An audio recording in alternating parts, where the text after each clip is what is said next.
So you think you know gumbo. Well, did you know that the first gumbo made in Louisiana was not in the current state of Louisiana, but say it isn't so, perhaps in the state of Alabama or Mississippi? You see, the original capital of French colonial Louisiana wasn't in the present-day state of Louisiana, but instead 27 miles north of the present city of Mobile, Alabama. Fort Louis de la Mobile, the original French settlement founded in 1702 on the Mobile River, was established 16 years before the founding of New Orleans. Per the Catholic Church records, the first non-indigenous person born in the French colony of Louisiana, claimed for France in 1699 by Jean-Baptiste de Lemoyne de Bienville, with the light-skinned Jean-Francois Lecon, born October 4th, 1704 in Mobile, and the brown-skinned Antoine Just, born October 1707, but baptized in October 26th, 1706.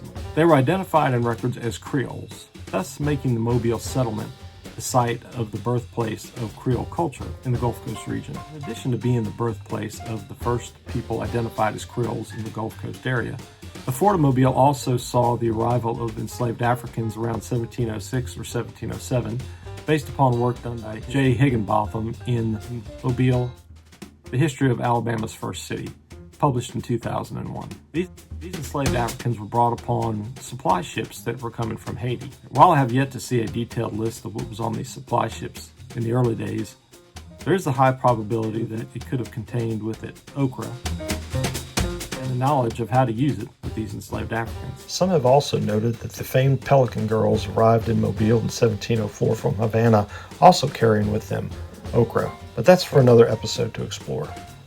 It should be noted that Iberville's journal from March 3rd, 1702 notes many different types of trees surrounding the fort, one of which was the sassafras tree. So you can see here that we've got some of the components of early gumbos. We have the potential of having okra available in the fort of Mobile in 1706 or 1707, but we definitely know that there was sassafras in the area in 1702. So we have one of the key ingredients for making a gumbo. Now, the 1704 census states there were only 350 inhabitants of the Fort of Mobile, which encompassed around 117 acres, and these inhabitants were living in 80 to 100 structures.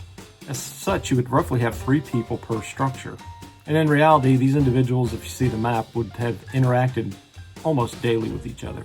As such, you would have a mix of the French, the enslaved Africans, and the enslaved Native Americans living in this area and learning from each other on how to survive and feed each other.